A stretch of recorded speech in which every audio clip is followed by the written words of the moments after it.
Oh,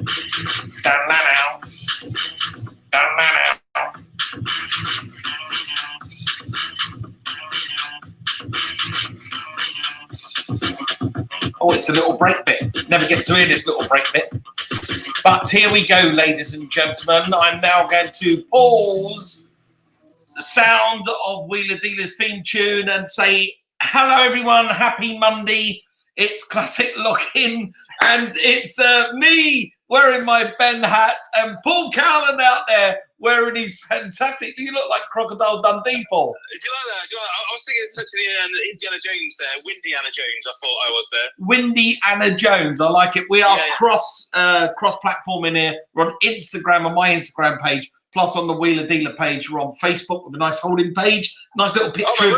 Nice, that handsome picture of you up on screen, which is good. That must have taken some Googling to find that. No, you're all over it. You do like a picture of yourself, don't you? Blimey, they're everywhere. Are they? Yes, handsome mug shots of you. They're all up there looking mean and moody. Oh, it's funny, isn't it? When we do our press shots, generally the photographers don't smile. And yes. When we do our little break bumpers, our photographers and our directors say, don't smile, look moody. So we have to do the blue steel, don't we, as we go out? Blue steel is very good, but on this picture, that lovely one where you're leaning up against something, I can't work out what it is. Something with... Is it a Jensen Interceptor? It might be. You've got a green barber coat on. I don't know, is it down? You're smiling. You've got a big... There's one when I'm leaning against the Jensen Interceptor. It's probably to hold it together. Probably, yeah. You're smiling and gurning. You look amazing. Anyway, ladies and gentlemen, welcome. Thank you very much for joining me and Paul again on Classic Lockin. It's been fabulous. We're a month into Classic Lockin, and it's been buzzing along and doing really well. Before we move any further, though, me and Paul need to explain why you're going to see a selection of hats through... I can run off and find some more. I'm at work, so I've only got one hat. Oh, you've only got one. I've got a couple here. I've got another one to go on a little bit later on. So today or this week is Mental Health Awareness Week. It's all about mental health awareness. Me and Paul, we work in the motor trade, and the motor trade has its own charity, which is called Ben. Ben is the automotive charity. It's at Ben Support for Auto, if you're looking it up online. Now, Ben, every year they do hats on for mental health. You take a picture of yourself in a hat. You can look on mine and Paul's feed to get the information. You tag in 5 people, donate £5. All the money goes to the charity, and they help people in the motor trade in times of need, especially now when we need it. Yeah. So, Ben, fabulous job. Well done, guys. And also as well, really, I mean, at the moment, like you say, mate, I mean, all of our motor trade brothers and sisters are having a tough time, aren't they? Really tough time. And that's a good talking point. Before we get to questions from people, because we've got a few, it's a very good talking point, because I just switched on the news and I see the boss of Ford Britain, Mr. Bartlett, saying... Go back to work. Get back to work. Yes, car dealers, get back to work. You can get back to work, and as long as you're responsible and you can do it with social distancing, there is no need for car dealers now to stay at home, including myself and my dealerships. We can now talk about how to make it work in a safe working environment, not only for our customers, but for the staff as well. But what was interesting in what he said was there could be a possibility to kickstart the motor trade again. Scrappage scheme coming back. But I've got mixed feelings about that. Anything that gets people through the door, I'm a massive fan of. Anything that potentially takes amazing old cars off the road for no good reason, I'm not a huge fan of. So it's a great talking point, because last time I got calls from, there was a Citroen dealer down the road from me. He said, we've just taken in on scrappage a 1980, whatever it was, early 1982 or 83 Mini Metro 1.3 with less than 5,000 miles on the clock. Absolutely split clean, brand new. And they scrapped that. Online, mate. I know, but there's a video online. Well, this is the thing. This is the real interesting thing. They didn't necessarily scrap them on. There's a video online at an airfield somewhere that somebody did, and I'll try and find it, and we'll put the link up. I've seen it. Week. And it's basically just this airfield, and it's just full of cool, interesting, collectible, weird and wonderful cars, all of which look incredibly savable, all of which seem to have gone in with an MOT in some cases like that mini Metro you're saying, are amazing condition. And it's just so sad. So I think scrappage scheme, anything that gets people through the door, any incentive, let's do it. But on the caveat that if it's a classic, if it can be underwritten by a classic dealer or somebody in the trade or retailed out of, then it should be. Under those reasons, I'd do it all day long. Me and you, we're like symbiont twins, okay? Because I was just about to say, what if we can underwrite the cars before they go to scrappage? It's the law that we can underwrite the cars, because there's some cars that are sitting on that video on an airfield still today. They're still there, sitting in an airfield that I would absolutely wholeheartedly give more than $2,000 for. Give more than $2,000 for. So if it helps the dealer and it helps the economy, bring it back in. But we want to, not we, just me and Paul Cowland want the right to underwrite every car. Yeah, we want first dibs. We want first dibs on every car. But that's the crazy thing, because it would save the government money as well. Because if you can say to the dealers, look, you don't necessarily have to register the car through scrappage. And it was such a shame, because you remember you used to have to cut the seats. It was stupid, wasn't it? It was the stupid. Government said to make sure the car wouldn't go back on the road in this country. I don't know how it is in your country, guys, if you're watching, but in this country, we had to basically ruin the car, which was silly. Yeah. And then it had no value after that. It was beyond economic restoration, where it could easily have a second life and it could still create more revenue for the dealership. Yeah. And at the moment, rather than take a government handout, and the government's done really well handing out cash, so it would just take the pressure off them. I think there's a way forward there, mate. I really think that. Good. Right. So that's one thing out of the way. Now I'm going to go to the other thing. Talk about the government handing out cash. There is, I'm not going to lie to you, and I'm not going to lie to our audience out there. They're lovely people. And this is what this forum is all about, a chance to say what's been happening through the week, and a chance for us to get it off our chest and then take some questions off people. But the government handed Transport for London a bailout, a lot of cash. And then they've said to him, what we'd like you to give us some of that money back. We'd like $500 million of it back. And we'd like you to do it now, giving the mayor, and I don't know if he's as guilty as the government, but giving him no choice but to extend it to 7 days a week, up until 10 o'clock at night, no free transport for kids. And then the government ministers were on TV saying, do not take public transport, use your car if possible. So they're asking people to drive their cars to work. And when they drive their cars to work, they have to pay £15 a day in London for the privilege of doing it. And like you said, there's not much choice. If you live in London, and I was born in London, you were born in London, so we both know what it's like. There's no choice, is there really? You either sit on a bus with a load of other people and potentially catch something, or you drive in and spend £15 a day. And I don't think that's much choice, really. I think people are going to have to drive in, and they're going to skin themselves at the moment. Now, Nobody's got that money. I can't pretend I've got the answer, because I haven't. I'm not a minister. I'm not one of the... They're cleverer people than we ever would be. That's what they're employed to do. But that is just a common sense thing. When you're telling a nurse... When you're telling a nurse or a surgeon or a doctor or somebody that runs the respirators or somebody that's going to drive into London and deliver stuff around London to keep London alive, when you're asking those people to drive in, to keep the economy moving, and then I'll tell you what, we're just going to now stick it to you. Or, if you like, get yourself on one of those overcrowded tube trains or buses with no, barely anyone's wearing any PPE, and go for it that way and spread COVID around. I just don't get it. Think about it though. If you were a worker, unless you have to go to work, if you had the choice of sitting at home on 80% of your wages doing absolutely nothing, watching wheeler dealers in your pants, or you had to go in, pay your 15 quid, fight with all that, pay for parking, pay for fuel, and earn 100% of your wages and have to work a full day, which would you do? Well, a lot of the people out there are taking the 80% and watching wheeler dealers in their pants. That's what they're doing. Yeah. Of course, that's just and I don't want to be all political, because this isn't a political forum. That was about motoring. But the one little political thing I will say is I heard a lady on the radio today who said, I'm definitely not sending my kids to school in June. She said, the day I send my kids to school is when the House of Parliament decide that they're all going to get together and stand next to each other in chambers. Then I'll say, if they risk it when they're standing there debating, I'll risk it sending my kid. It's good. I've just got a call, mate. I've just got a call. 1 second. You got to take a call. You're kidding? Seriously? Well, it's my nan. All right, nan. Yeah. I'll ask him. Yeah. Okay. No problem. All right. Love you. Bye. Can she have her hat back? Oh yes, this is your. Sorry. Yeah. I mean, look, when we was around the house for the barbecue, I know she enjoys this hat and she loved it very much. But she wanted to play frisbee with me, so she tossed it my way.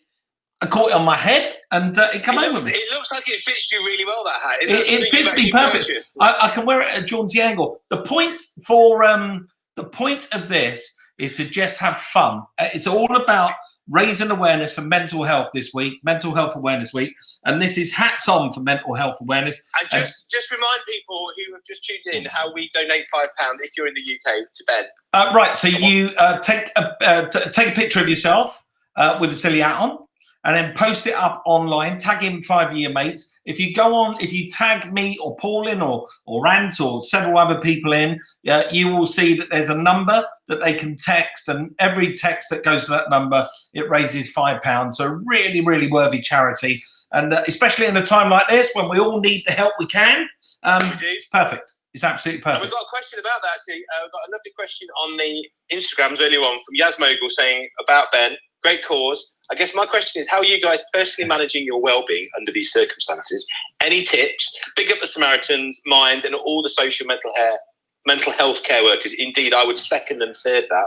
What a lovely sentiment. Yeah. I mean, how are you keeping mentally fit and well during these times? What are you doing? Okay, well, that's a really good point, because it is difficult, Paul. You know, I'm not saying that and this would be for a lot of people out there, when you're in your house with your family, you know, usually we get along fantastic. Me, Michelle and Chloe get along great. But when you're thrown together 24 hours a day for the past 2 odd months, obviously you're going to rub each other up the wrong way every now and then. But my glass, I'm one of those people that you know me, my glass is always half full. I walk around the house with at least half full. Yeah. Exactly like that. I walk around my house with a very positive attitude. That's how I'm going to say with a semi then for a minute. Yeah, I do that as well. I've got a lovely, good-looking wife, so it's easy. I walk around with a very positive attitude, and if something gets me down, and it often does, I got down today. There was some nonsense out there online again. That always is that gets people down.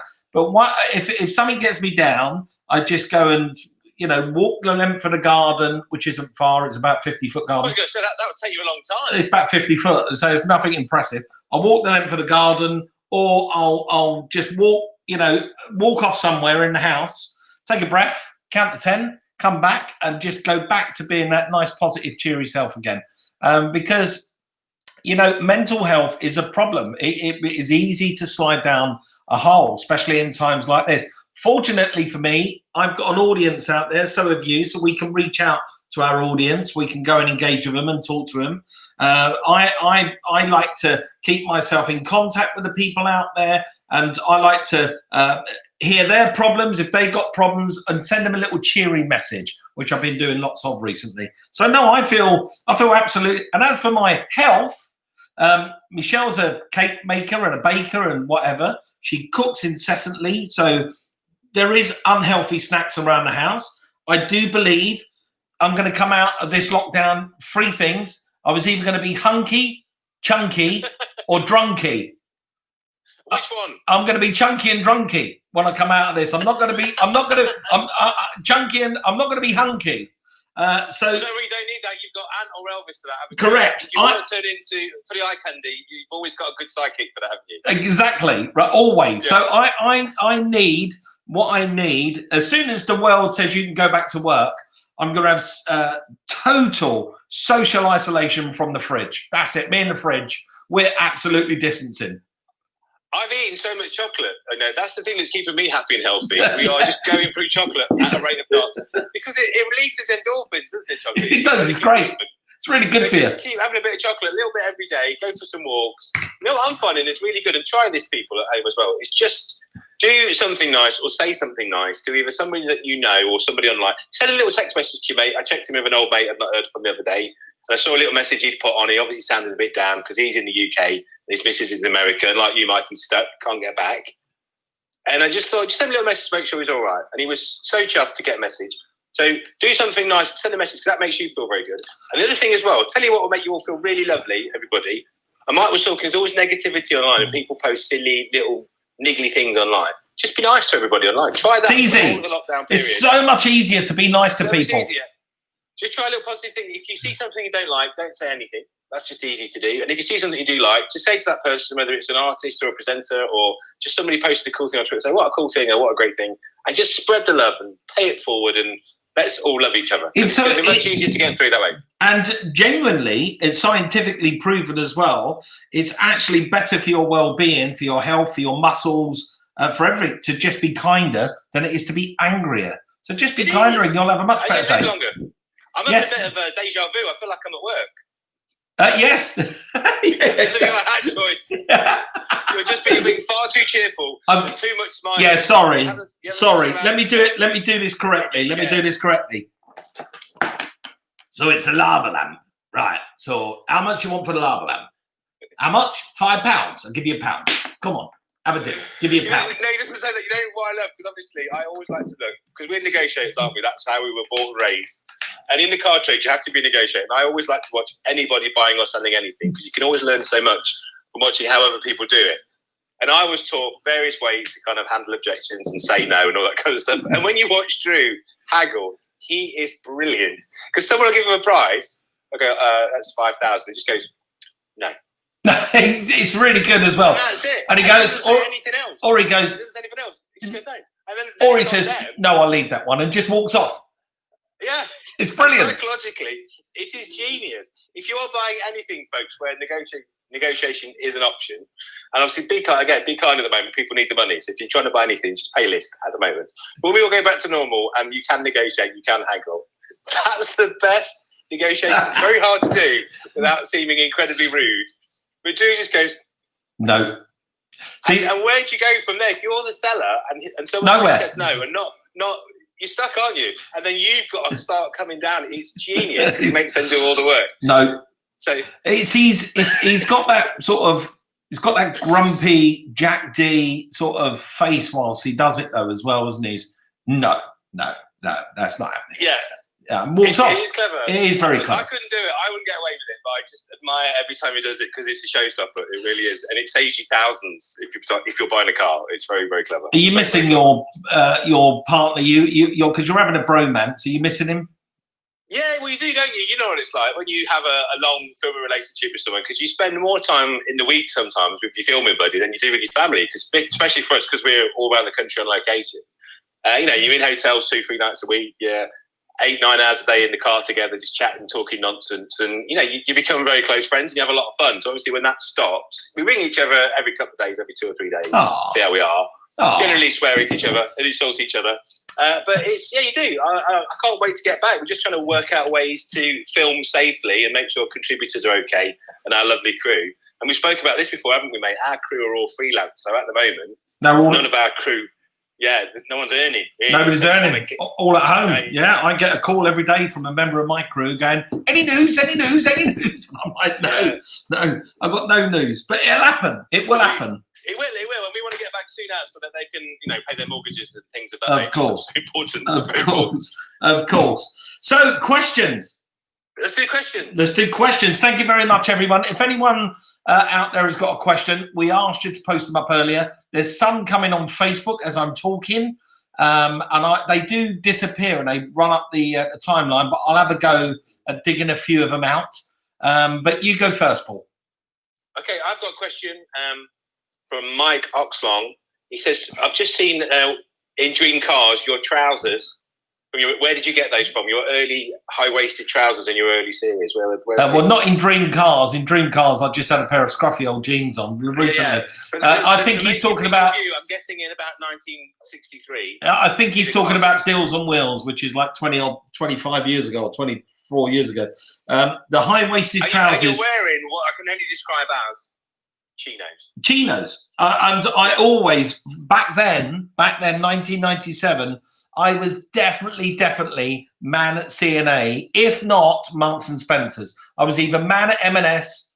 Well, take that. They dressed out of M&S. So I was either man at M&S or man at C&A. One or the other. Are you going for a deal? Are you going for a deal with M&S now? Is that what you're trying to do? Or are you just absolutely not? Have you seen their clothes recently? No, I live my life now in. Look at that. How cool is that T-shirt? Somebody asked the questions, where do you get that T-shirt from? That was one of the questions. Okay, well, I'm wearing this because I just bought one of these, Lotus Cortina, and you get these T-shirts from my good buddies. Look them up online. Hunziger. That's Nicholas Hunziger. He's a very famous artist. He does all my T-shirts for me.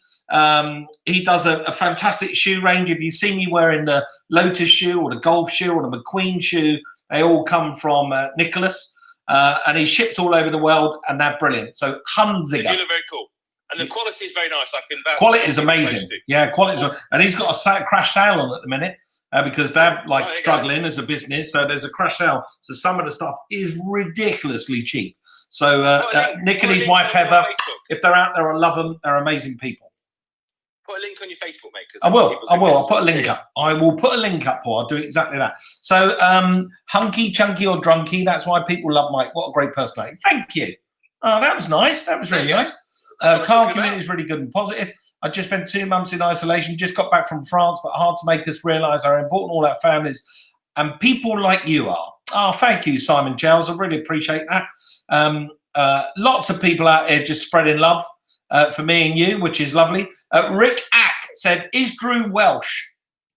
Yeah, you'd never know though, would you? Because he doesn't sound Welsh. He's incredibly Welsh. Can he sing? Can he sing like a Welshman? Apparently he says he can. I've never heard it. But we keep threatening to get a band together because I can sort of play the drums. He claims to be able to sing. And our sound man, Simon Jolly, believe it or not, his claim to fame, he turned down Oasis to be their band. That's brilliant, isn't it? It's brilliant. Yeah. It's like that, what is it? Pete Best walking out of the Beatles going, they'll never make it. They'll never make it. It's brilliant. He kind of regrets it now. But yeah, he had to choose. Because I can't remember his band. I'm going to find out the name of his band. He'd had basically like a top 30 hit with another Manchester band. He was kind of it at the point where Oasis weren't. And they said, do you want to be in our band? And he went, no. No, you're all right. I've had a top 30 year. We've got Paul Montesano out there in California. Very good buddy of mine. Paul, have you spoke to Paul regarding your Mustang ownership membership yet? On Facebook, we're friends on Facebook now, and I'm sure we will have a much more in-depth conversation. You shall. Join the biggest club in the world. Paul Bucknell says, Motor Trend Paul. I think he's talking to you. Would you and Elvis consider a restoration of a motorcycle? Well, funny enough, we have. Me and Elvis did a motorcycle in Dream Car. We did that nice little Honda, and we did those little bikes that I sold at Silverstone. So we have. So thank you. You've done it. Yeah, we've never done it. I don't know enough about bikes. To be fair. If I was ever offered the chance to do a bike on any show I was on, I think I'd call Anne Partridge from Goblin Road. Of course you would. The problem is so good. He's so good. The problem is, right? There's lots of people over the years asked me to do bikes, and I ventured, on trading up. I did a Vespa on a Dream Car. I've done this little Honda, and the problem is you're never going to satisfy the car people that go, why are you mucking around with bikes? Get back to doing cars. I switched on. You were digging around on a bike. I'm never watching your show again. So I think, well, leave the bike stuff to the bike people. Leave the car stuff to us. Yeah, and we've got Mr. Whitewalls is on. Mr. Whitewalls is on. Hello, Mr. Whitewalls. How are you? And he does all of our stuff. Another very talented person. So on our show, we've used him about 4 times now on and off screen. And he's amazing. Anything you want, any colour, even if you've got a ridiculous idea like Drew often has, he will do it because the customer's always right. He then very kind of politely and respectfully pushes him down the right road till he gets it right. If you don't know what I mean, watch the Beatle episode that's on D-Play. Yes. And you'll see there is a man who just exudes tactfulness and politeness. Brilliant. While Drew makes a series of terrible decisions, and he just lets him do it. We've got family out there online. We've got Josh Garrett, love you, Josh, and we've got Nathan Bovington, and we've got all of that mob out there. We've got Matt, but this is a good one. This one is from. Let me put him up on screen. Roger Benyon has left. Or is he doing USA? Hope he's still on Wheeler Dealers. I know Elvis is in the UK. Best wishes. Wheeler Dealer love. All episodes, including all those. Right? So, nice guy. Well, you better talk about the fact you've got a love triangle going on. I've got a love triangle. It's brilliant. It's really complicated. It's like when I walk in. Explain it. When I walk into a room, I don't know, which way to look. I mean, surely there's a little bit of tension now. When I've got the 2 of them together, there's a little bit of tension in the room. So the love triangle is, and I had him on my new live show that goes out on Facebook last Thursday. It's my very first guest, F1 Elvis, which is my mechanic in the UK workshop for Dream Car, and my mechanic out in America has always been and always will be Mr. Ant Anstead. So I've got this love triangle going on between the two of them. But, we are talking about, the three of us are talking about just jumbling it up a little bit. Just throwing. I think it would work. I think it'd work. Just throw Ant at a bit of Dream Car, throw Elvis into a bit of Wheeler Dealers. We're a family. And the point is, does it matter? All we want to do is save cars and enjoy cars. And that's all that matters. So we are talking about having a little bit of a jiggle up at the moment. I'm really excited about that. So let's go for a question from you, Paul. Right, I haven't got that many actually on mine, but we'll go through a few. So, Righty RS says, hi, Mike and Paul. There's a lot of talk about how good the Mark 1 Ford Focus was and is. But no one's ever bought restored Mark 1 Focus RS, widely regarded as the future classic. Any thoughts, experiences, or even plans on the Mark 1 RS? Keep up the great work. Thank you, Will. I do think that's already a classic. That's already gone up phenomenally. The time to buy a cheap one has long gone. The prices of really nice ones are fairly phenomenal, like 20 odd at least now.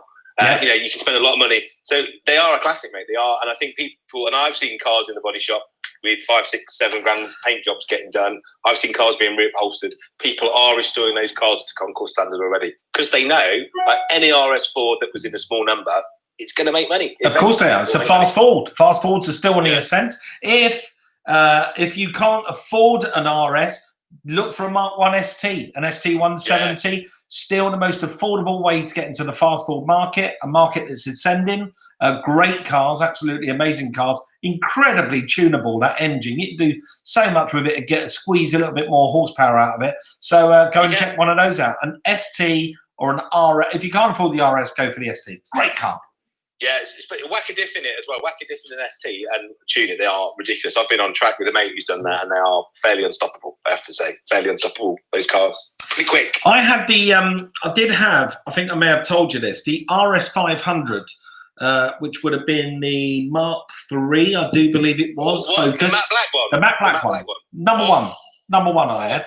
Why didn't you keep it? Well, I had it for Ford gave it to me for, I think it was about, a week, 10 days.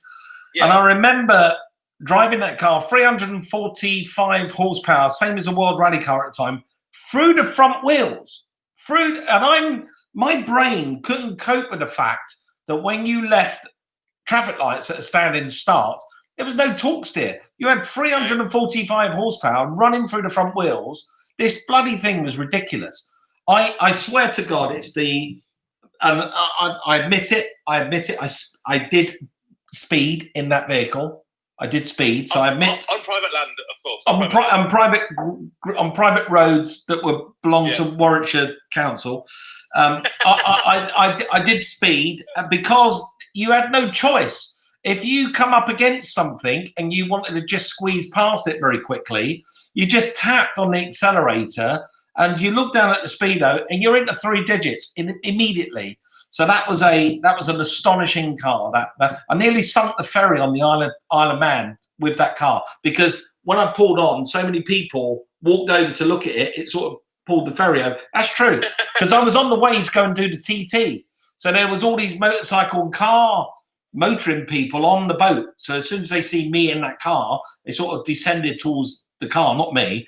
And it sort of you could see the guys that were pulling the lorries on and the cars and go, no, everyone get back, because the thing was there must have been about 400 people around it at one time. Amazing. I think it was called the Revo Knuckle, which was that amazing bit of tech that Ford designed for the Mark III for that particular car that allowed it to do so many things, to be able to transmit the power and turn and not have torque steer. Yeah, and the gears in the drive shafts weren't cut straight. They were what's it called? Helical. Correct. Say it again. Helical cut. That's correct. Yeah. So that was a way to make the drive shafts not snap. It's really, really amazing bit of stuff. And Tony was just asking about the ST220 Mondeo. Do we think that's a future classic? Any hot rare Ford. I think the ST220 is a really nice looking car as well. And if you've ever driven one, particularly if you've driven one that's had a bit of suspension geometry done, really cool car, great car to drive cross country and really quite quick. So I would have one of those, and they're not much money, and I don't think you can buy any fast Ford that looks as nice as that goes as fast as that can do as much. You can take the kids and the dog and get shopping and all that kind of stuff. And they are buttons, relatively speaking. I would buy one of those as a surefire hit, I think. And that they are very wise words, because if Mr. Cowland said you should buy one, and if Aston Martin believed in that car so much they bolted two of their engines together and put it in a DB7, then you're fine. Because the ST220 was an amazing engine. Aston Martin used it in their product range as well. Great car, really good choice.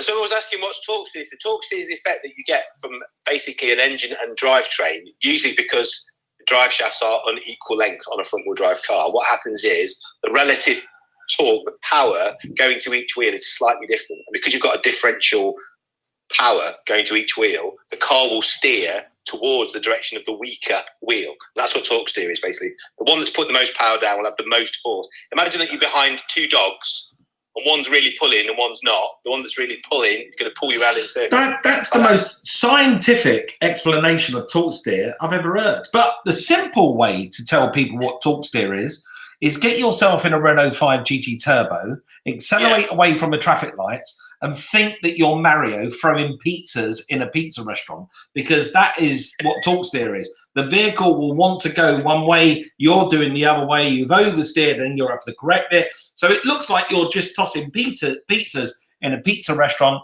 but that is torque steer. The best car I've ever been in for torque steer was the Maestro Turbo. Hilarious. That had such unequal length drive shafts. On one side it was that big, and on the other side it was stick. Yeah, it's a cocktail stick and a clothes pole, basically. That's what they've got. And what used to happen is you put your foot down and without touching the steering, it would pull out into lane 2. And then if you backed off quick enough, it would pull back into lane 1. So you could do a full overtake without steering. I remember I had the Maestro. What was the one that I had? The Maestro that could talk to you. What was that one? The first one, yeah. That was an early one. That was I don't know. I had one of those, the one that could talk to you. And it was such brilliant British engineering. It was fantastic. Not that I'm putting British engineering down. We make some of the finest cars in the world and still do here in this country today. But I remember having a Maestro that when you open the door, it used to say things like, you open the door, and rather than say door open, it would say offside front indicator bulb blown. And it wouldn't be. And then it would say, instead of saying low fuel, it would say handbrake left on. It was like it was Kit had done a line of something or other, and it was all cock-a-hook. Everything was around the wrong place. You'd be driving down the road and the car would say something to you. You go, no, that's all right. There's nothing wrong with it. But the car thought there was always something wrong with it. It's quite funny. But I remember with the torque steer of that car, I used to drive it with no hands. You could drive it with no hands and then accelerate and change lanes and then take your foot off and go back into It was that bad. And cars were bad, weren't they? All the youths of today will never understand. Never understand that. No, they will never understand it. The thing is now, there are no bad cars on sale. There's good cars and there are great cars. There are no bad cars on sale anymore. They're all kind of various shades of brilliant, basically. But in the old days, there really were bad cars from new. And you could drive things that just utterly took your breath away with how it got to the showroom floor. Paul Bucknell says, Mike and Paul, I've got 3 Mondeo, 2 ST200s and 1 ST24. They are worth hanging on to. So there you go. Yeah, definitely. That's your pension there, if you hang on long enough. Yeah, right. So we got another question. I think we've got one coming in from Facebook. A what, sorry? Get one on the Facebook. Yeah, I've got one coming from, have you got the one from Douglas Fraser? I have a 1970s Mercedes SL Pagoda. It's been repainted at some stage in a different colour than when it left the factory. The paint is now looking tatty.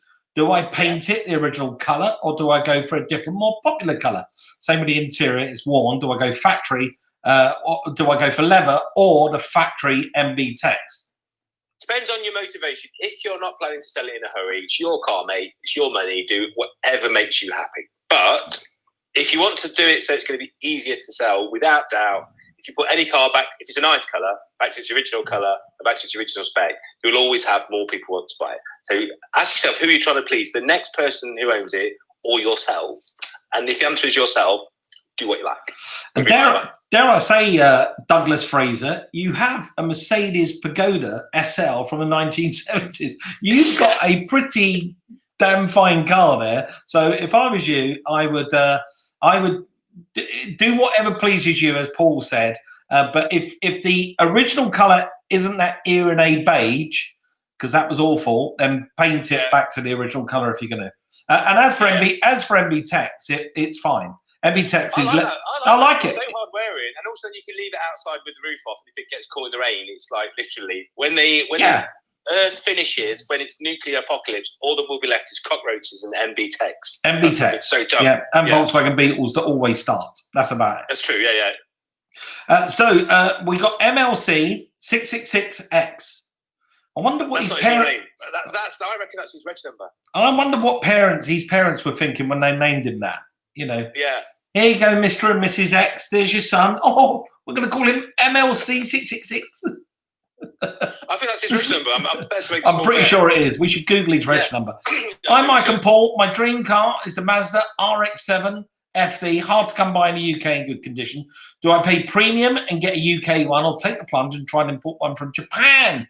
Any advice on importing a Japanese classic? Thank you, Matt. I would. Very simple. Import one from Japan always, because they'll be much nicer condition and probably better looked after. And better spec. Always better spec cars. Yeah, the JDM ones are much better. The thing about those is they do corrode, particularly underneath. And in Japan, because they use mineral water rather than salt in the winter to keep the roads clear, that's why they come over so beautiful. So I would spend a bit more, get a Japanese one, look at the right auction grades. There's loads of great companies that bring them over. For my money, I would speak to guys called New Era. They charge like a wounded rhino, but there's a reason for that. Their cars are all grade one. They're beautiful. You'll pay loads more than you will for a rough and ready one. But if you can't afford the ticket price, finance it, because that's what I do. Always buy the best car you can, because then you can just enjoy it, polish it, have fun with it, and you won't have to do anything to it. So I would say go to New Era.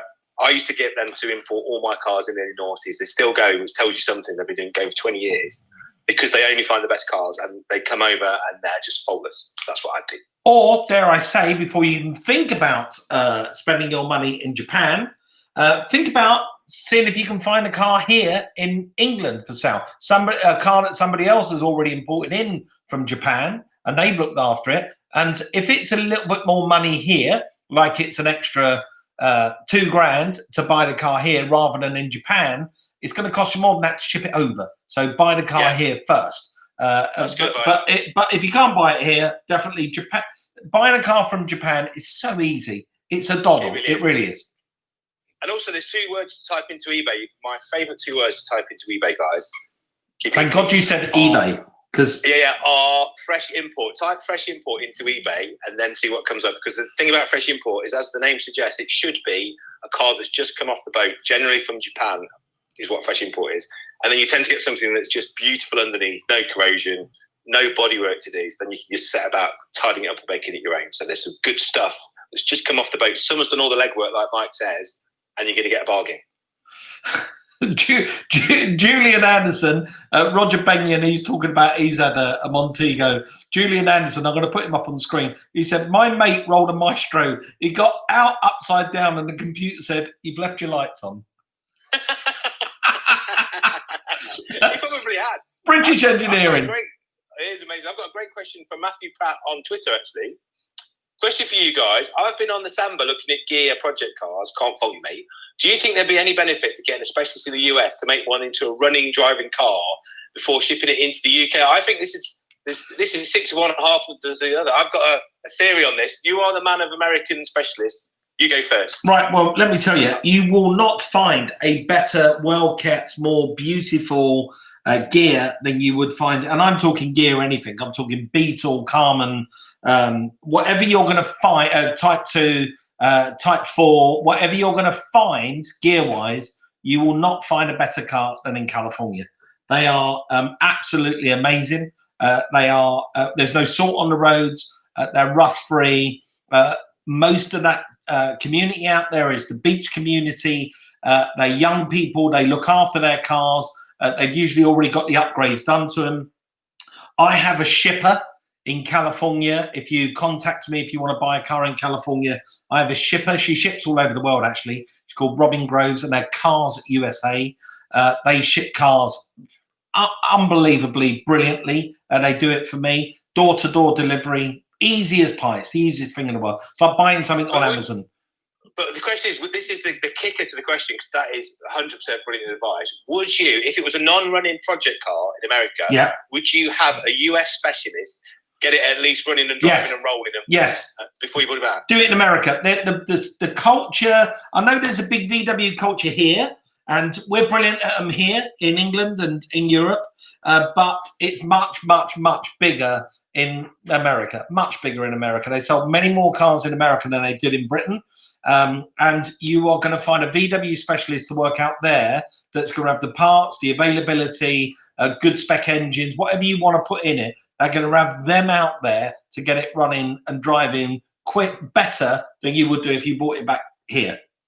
Yeah, I mean, I'd certainly agree with all of that. The only caveat I'd say is make sure you check the specialist out, whoever you get to work on it, because if there is a problem and the car's back here in the UK and they've done the work, well, if they go for the state of California, what's the guy's name, Paul?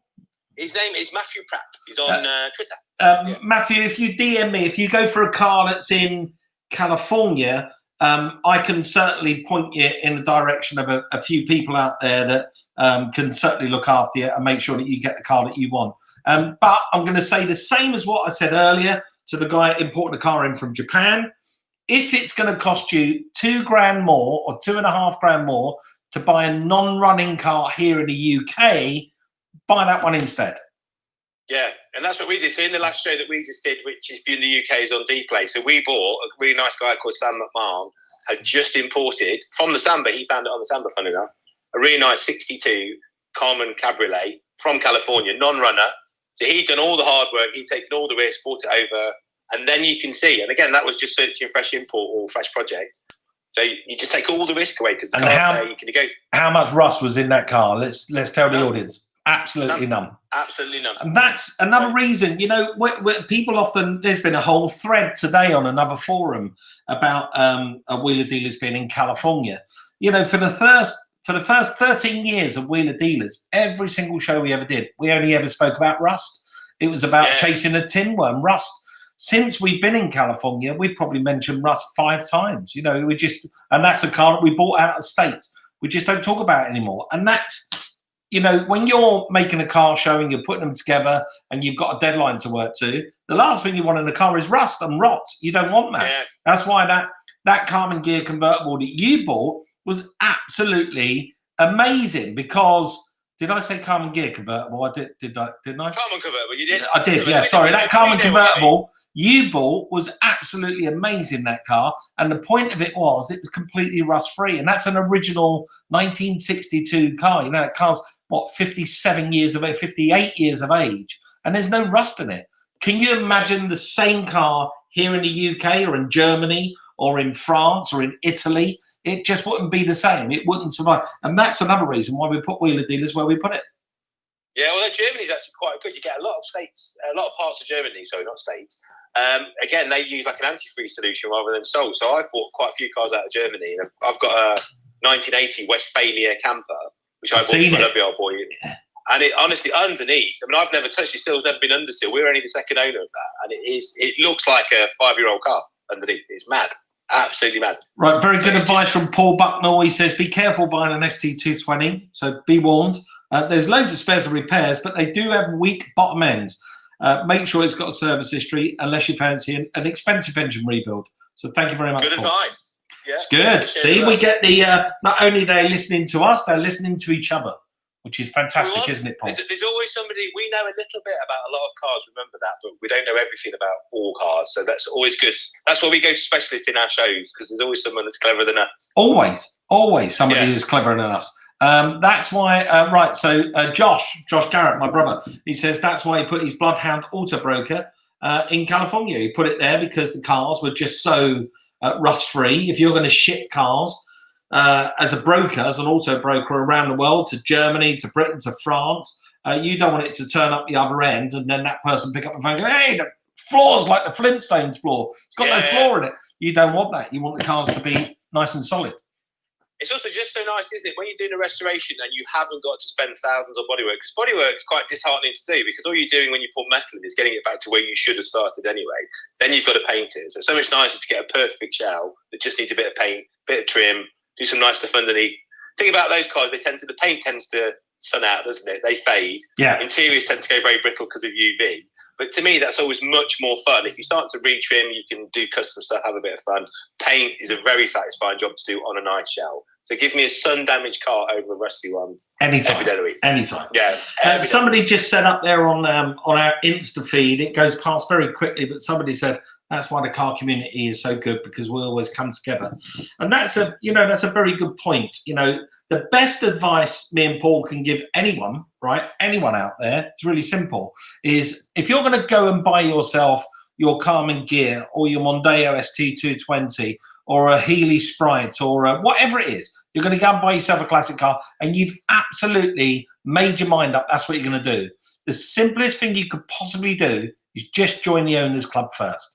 Right, join the Owners Club. It doesn't matter if you spend £50, £60, join in an Owners Club and never use the membership. But what you just point something out, because there's a myth started by Drew Pritchard that some of them are a cover for swinging. I need to point out. Well, I do the club awards every year, and I can tell you there's no swinging going on. That's not true. I just want to point out that what he says isn't true. You were there with me at the club awards. There's no swinging in that room, is there? There's people eating.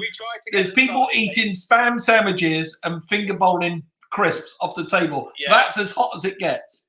Yeah, we tried. They weren't having any of it. There's no swinging in the car clubs.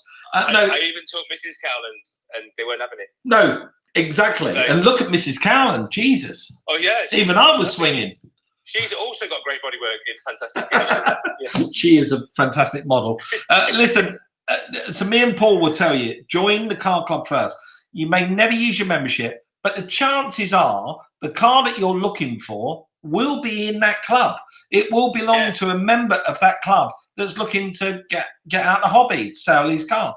So it's the best advice I can give anyone out there. Reach out to the car club. If you're definitely buying a car, reach out to the car club before you do anything else. Before you go on eBay or Facebook or Facebook Marketplace or Car and Classic, before you do any of that stuff, just join the car club first.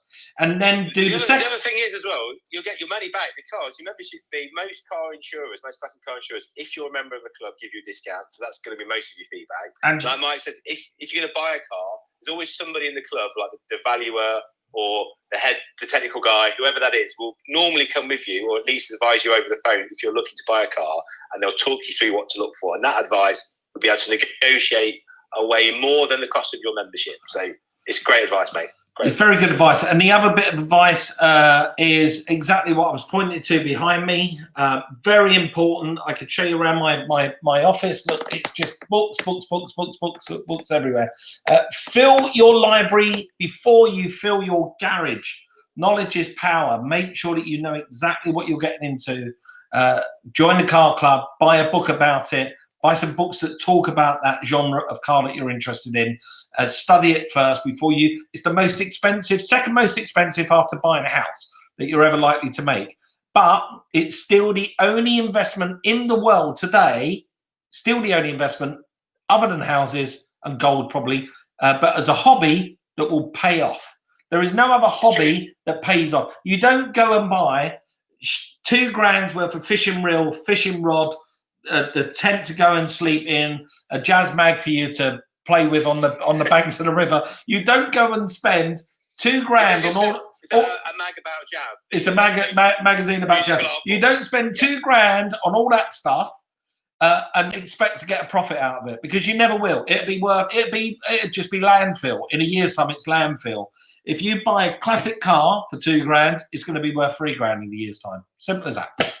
Yeah, it's true, and you'll have a lot of fun, and you'll make some friends and meet some nice people. And it's I tell you what, I started my Subaru tuning business 20 years ago, the business with my dad called TSL Motorsport. I met customers who became friends and friends who became customers. And what's lovely is a lot of those people I still socialise with now, still hang out now. In fact, Mrs. Cowland was introduced to me by one of my customers who became friends 17 years ago this week. Swinging party? Swinging, yeah, that's right. As the car keys in, I just took those out and I got lucky. That's how it was sometimes. Always take a really noticeable key ring. That's my advice. Always. The one with the gold, the one with the pink glitter ball on it, and you end up with Mrs. Cowland. That's right. Listen, guys, you're probably wondering out there, why me and Paul are wearing hats tonight. For those of you, Ned. Someone's put that because yours is reversed. It says Ned, which does it? It shouldn't. Which means something else altogether. It says Ben. Okay. The reason is it's Mental Health Awareness Week. Me and Paul are asking you to wear a hat, take a selfie, share your selfie on social media. If you can use the hashtag #HatsOn4, that's the number 4 Ben. Hats on for Ben. If you tag in 5 family members or friends you've got and text HATS, HATS, capital letters, 70480 and donate £5, it can help provide mental health support in our industry. Simple as that. Yeah, well said, mate. Someone just said your hat's from Glasgow, though. All the Scottish people are laughing at your hat saying Ned. Ned, it's brilliant. I didn't realise it was reversed. Yeah. Check out your Urban Dictionary. I'll have to get Ben to make me one of them that says it backwards, and then when I wear it, when I wear it, it's the right way round. God, I've got heart. Look, I'm energetically speaking. It's the sheer energy of the man. I've got to tell you guys, if you haven't had the sheer joy of meeting my friend, Mr. Brewer, when we work on stage together, there is no man in the world that exudes more energy or works harder. When we do the classic NEC, because how old are you now? You're 50 what now? 55 now. 55. You're wearing very well for 55, but he has the energy. He annoys everybody because none of us can keep up with him, even all the youths. And when we do the NEC, I'll do a couple of hours in the day, which I'm very happy to do. Punctuated by many tea breaks and relaxes and going to see people. Mike will be the first person on the stage, the last person off the stage, and he will do 9 non-stop hours, and you don't stop talking for 9 hours either. No. And the energy that comes off you is palpable. I can tell you that now. You are just that's very kind of you. Very kind. I always think if somebody has had the kindness to go and buy a ticket to come and look at some classic cars and see us up on stage, the least I can do is put some bloody effort in to make sure that they're entertained. Simple as that. Yeah, it was good. And then they get to mine and Drew's bit and they're like, oh, bloody hell. That wasn't worth £25. Right, questions they should look. Look, this is Paul Montesano. We get that all the time, Mike and Paul. People looking to purchase a Mustang, they reach out to us and ask questions what they should look for and what is a fair price. So there you go. That's the president of the biggest, I think it's the biggest Mustang club in the world there, definitely in North America, Paul. Yeah. And Paul says that he gets that all the time. People come to the club first before they go and buy a car. Perfect. And Paul, if you could just put up, Paul, is it a cover for swinging? If you could just yeah, Paul, trust me, Paul and Connie, I've been to their house several times, which is under the veil of it's a Wheeler Dealer launch party. And when I go there, there's lots of other couples. Me and Michelle walk in, watch the party and leave. Do they have pamper scrap? I don't know. Now you've just said it. Maybe it all kicks off once I walk out. Paul, maybe you'll enlighten me, but it'd be... Yeah, please. Also, if it is, please can you let us know as soon as the flights are back on again when we can come out. That'd be great, thanks. Oh, yeah, definitely. Come and stay at the Brewers, of course. There's no other place you'll be staying other than with the Brewers. Can't wait. Thank you very much, Josh. He said expand your circle of your car circle of influence. You'll be amazed who you meet and who can lend a hand. It's been my life for over 35 years. It certainly has. A couple of shout outs: Michael C. Ward, Sandero Scabrellini, Julian Anderson, Mike Fenley, Rick Ack, Gareth Morrison, Simon Jane, Phil Patton. Sorry if we don't get to everyone out there, but me and Paul, we get inundated with people, but it's always nice to give you a little shout out. So Paul, what's going to be happening to you for the rest of the week? I'm just working this week. I've got to go and do some filming for the lovely people at Toyota. I've got to go and do a couple of bits for them. I'll be looking forward to that. And then just hanging out in my little workshop, writing, doing some features and sorting my cars out. What about you, mate? What are you up to? I'm filming my new car show this week. No. Yes. Filming my new car show. So many. Well, I've got another new show that's going to be starting. It's a series of 6, possibly 7, going to be on Discovery Channel later on in the year. I think you might be a part of it as well. I'm not too sure if you've been spoken to about it. But I'm filming my new car show. I'll be filming my first bit of it here in my computer at home before we get unlocked and I can film it properly. But it's all about the greatest cars in the world. And I'm looking forward to it. Should be good. I'm filming that this week. Do me Zoom call. I'm not filming till next week, I don't think. There you go. See, you do know about it then. Yeah. It's good, isn't it? It's great. So very good cars. I do like it. So they're trying to come up with really cool formats while we are unable to film our normal shows. Yeah. So that's really good. I love a list show, don't you? I love it. I love it. So I'm doing that, and I've got my new. Thank you very much, everyone who joined me last week for my very first. Although this is sort of me and Paul's thing, this is different. This is Classic Lockin with me and Paul, because this is a regular thing. Separately from this, over on Facebook, every Thursday night, 8 o'clock, I've started this new live show called Mike Brewer Live show. Yeah. And last week I had F1 Elvis as my first guest. I watched that. What a great guest he is. He's brilliant, isn't he? His knowledge of F1 is terrifyingly amazing. Well, I tell you what, though, I watch his YouTube videos because I fell out of love with F1, and then what brought me back into it was that fabulous Netflix series. Yeah, that really Drive to Survive. Drive to Survive, and then I wanted to learn more about it. And what I love, so Elvis does these great videos over on YouTube, which even if you are a bit of a muggle, and because I've been out of the scene for kind of 10, 12 years, I'm not fully up to speed with all the driver changes, all the tech. And what is brilliant is he just talks you through it, talks you through the strategies, who's moving to where, what technical changes teams are making, and he makes it very easy to understand in his wonderful way.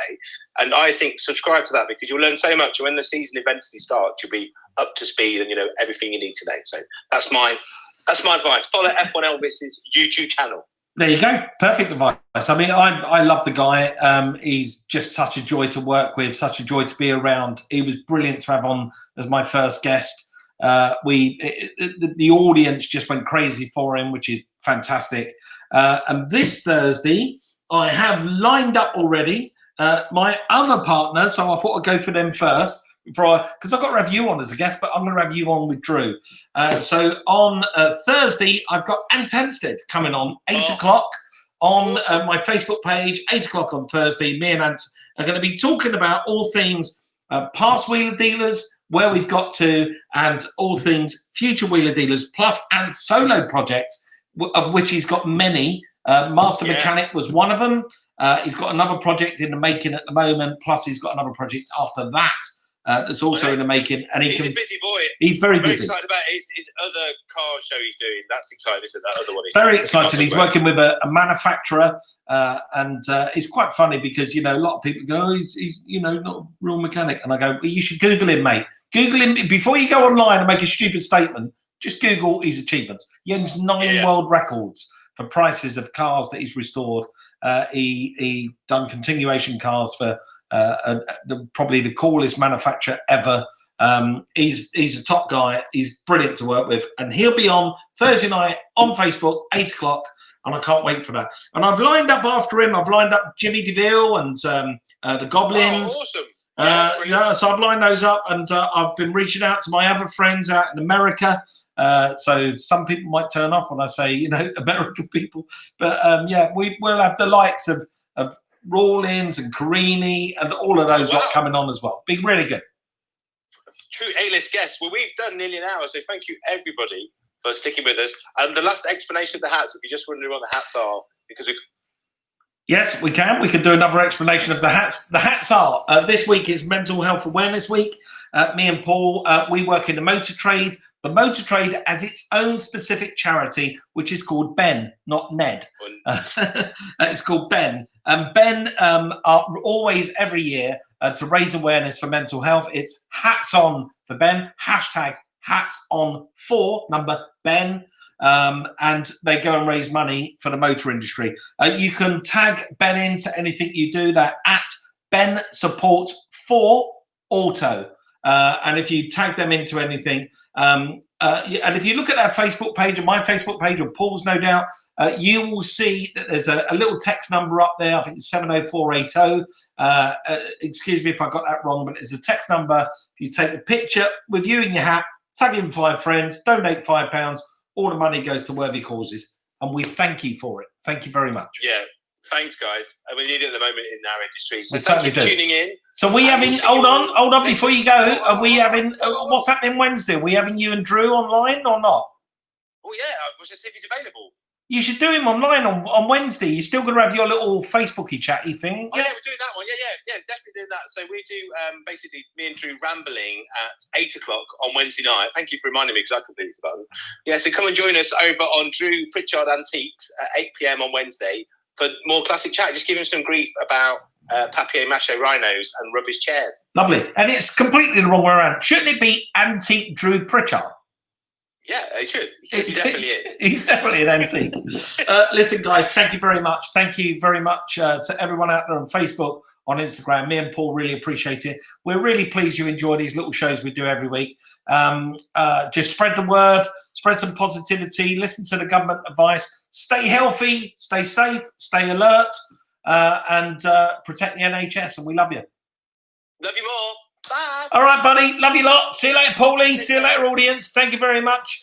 Over there on the Facebook page, I'm actually going to play you out with some end credits. How about this? So here we go.